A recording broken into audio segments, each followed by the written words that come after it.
მოგესალმებით ძვირფასო მეგობრებო, რამდენიმე საკითხი, რომელიც ესე აწუხებს ჩვენ საზოგადოებას და თითოეულ თქვენთაგანს და თითოეულ ჩვენთაგანს. Რა თქმა უნდა, ის მოვლენები, რომელიც ვითარდება დღეს ქვეყანაში და იმედია, რომ ყველაფერი საკონსტიტუციო ჩარჩოებით, კანონის ფარგლებში იქნება და არ განვითარდება იმ მიმართულებით, როგორზეც ოცნებობენ მთელი რიგი ძალები და ამის შესახებ მე ქვევით მექნება საუბარი. Თავის დროზე საქართველოს დღევანდელ ხელისუფლებას რომ გაეთვალისწინებინა ჩვენი მითითებები, მოსაზრებები საზოგადოებრივი აზრიდან გამომდინარე, რომ ნაცვლად კოჰაბიტაციისა დამნაშავე რეჟიმთან სამართლიანობის აღდგენაზე ეზრუნა, განეხილა წინა ხელისუფლების სისტემური დანაშაულებები და ყოველივე ამაზე ქონოდა მსჯელობა იურიდიული, სამართლებრივი, თუნდაც შეფასება მორალურ, ზნეობრივი, სახელმწიფოებრივი და ეჩვენებინა ეს თავიდან ბოლომდე, როგორც ალფა და ომეგა, მთელი ამის ანატომია საზოგადოებისათვის, როგორც საქართველოში, ასევე უცხოეთში, ალბათ ასეთი დაძაბული სიტუაციები პერიოდულად არ შეიქმნებოდა საქართველოში, ისეთი თუნდაც როგორც დღეს რუსთავი ტელეკომპანია რუსთავი 2-ის პრობლემატიკასთან დაკავშირებით არის. ნაცვლად იმისა, რომ დღევანდელ ხელისუფლებას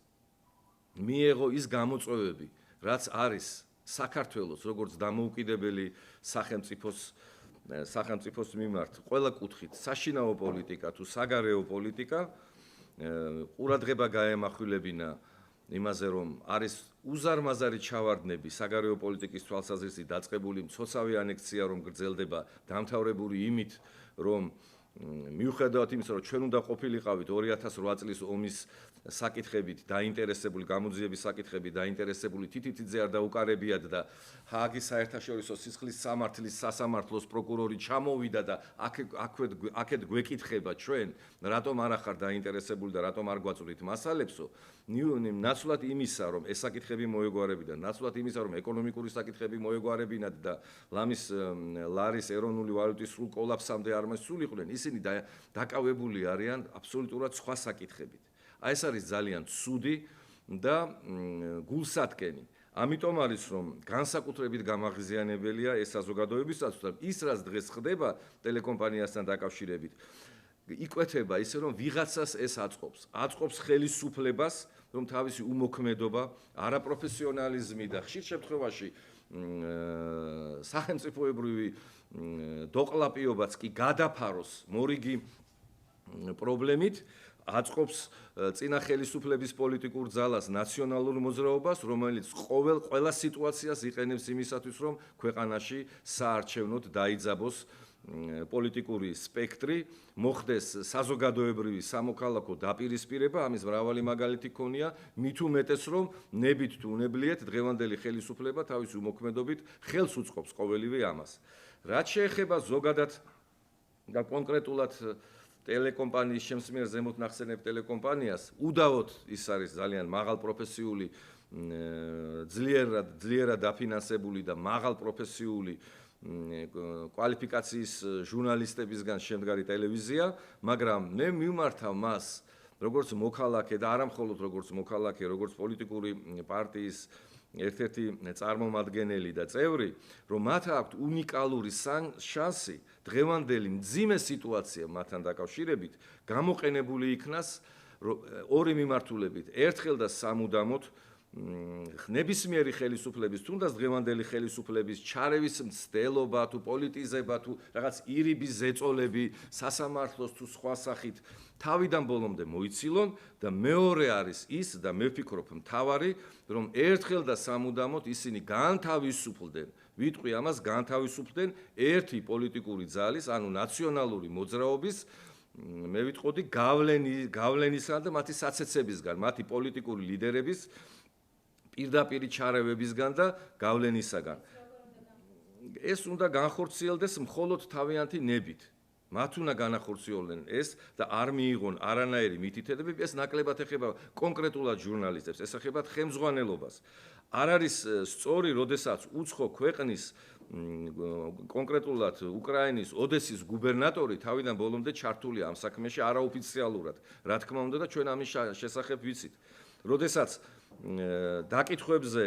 ან კითხვა-პასუხზე პროკურატურაში იქნება თუ საზოგადოებასთან შეხვედრებზე დადეს გენერალ დირექტორი და მფლობელები, ვინმე ყარამანიშვილები, რაღაცა ფანტომია ასეთი, სულ გვესმის რომ არიან მფლობელები, ისინი არიან წინა პრეზიდენტის სააკაშვილის მეგობრები თუ კურსელები, ისინი საერთოდ არ ჩანან. და ამიტომ ვამბობ რომ ყოველივე ამან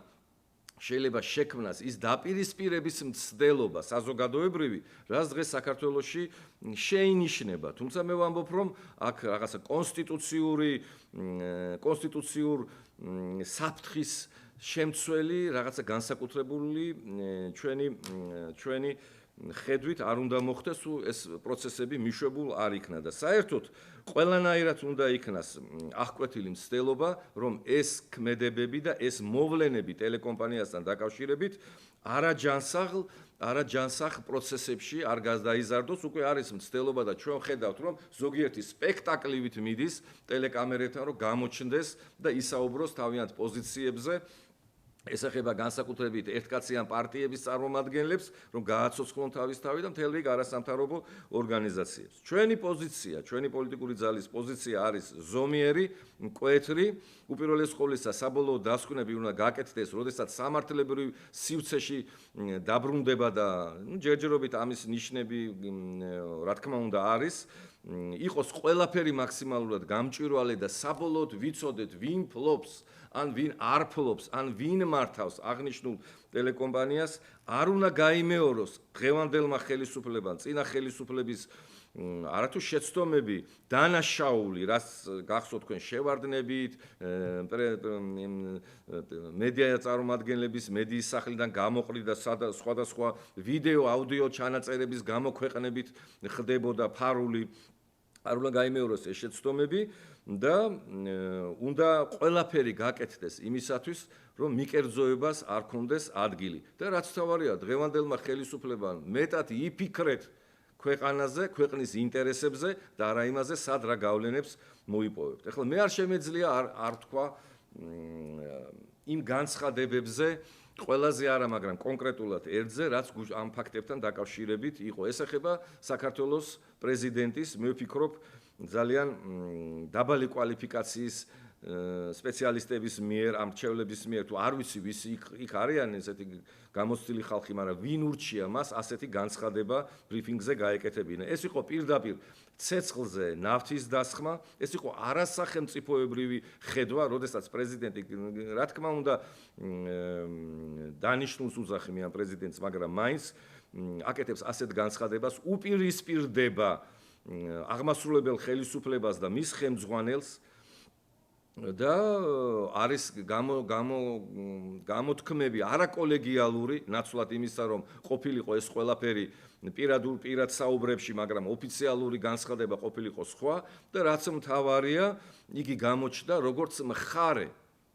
დღევანდელი გუშინდელი განცხადება პრეზიდენტის ეს იყო მხარე და ჩანს, რომ იგი ემზადება სერიოზული პოლიტიკური საქმიანობის დაწყებისთვის და მე დაიმახსოვრეთ ჩემი სიტყვა არ არის შორს ის დღეები, როდესაც ის აღმოჩნდება დაახლოებით ჩვენ ვიცით რომელ პოლიტიკური პარტიებთან ან მთელი გაერთიანებებთან ერთად და შეიძლება ერთ-ერთ ლიდერათაც კი მოგვევლინოს. ამიტომ მე ვამბობ, რომ ის მისი განცხადება არ უნდა იქნას გაგებული ვიღაცისთვის რაღაცა ქმედებების, არასწორი სახელმწიფოებრივი ქმედებების ლეგიტიმაციის მოწოდებად. და ასევე დაუშვებელია თუ ჩვენ საუბრობთ დემოკრატიულ სტანდარტებზე, პირდაპირ მიუთითო სასამართლოს რა გააკეთოს, ესეც არასწორია. რაც შეეხება ღარიბაშვილის განცხადებას, მე მინდა გავმიჯნო პრეზიდენტის განცხადება და ღარიბაშვილის რატომ. პრეზიდენტის განცხადება უკვე იყო ყველაფრის თავის მომყრელი, დაუნჯებული, დამჯდარი ბრიფინგის დონეზე. ღარიბაშვილის განცხადება, რა თქმა უნდა, იყო ემოციური, ზედმეტად, შეიძლება იყოს ცოტა გამოუცდელობის გამო და, მაგრამ აქ ერთი დეტალია, ის განცხადება გაკეთდა თავრობის ხდომაზე სხვა განცხადებებთან ერთად. ამიტომ მისი გავლენის ან მისი მნიშვნელობის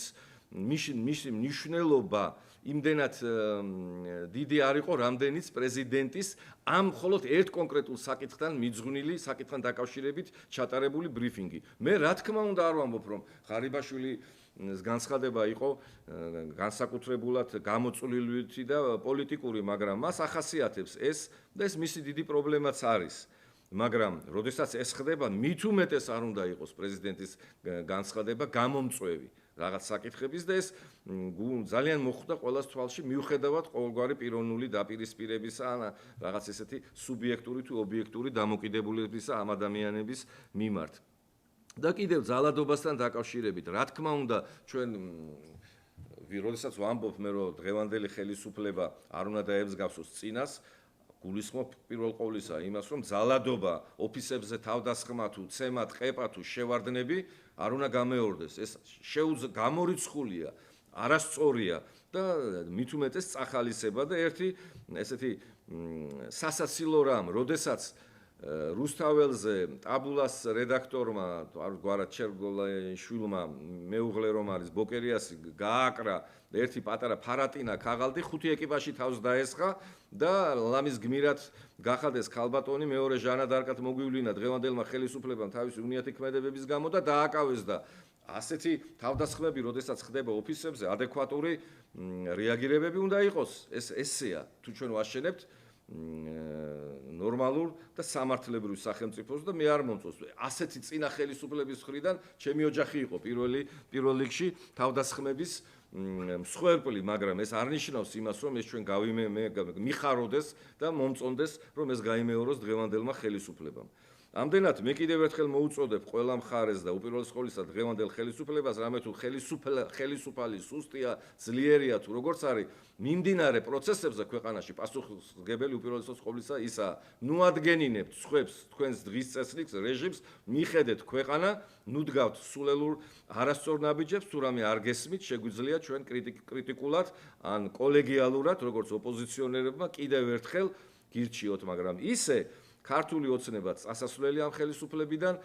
ისევ როგორც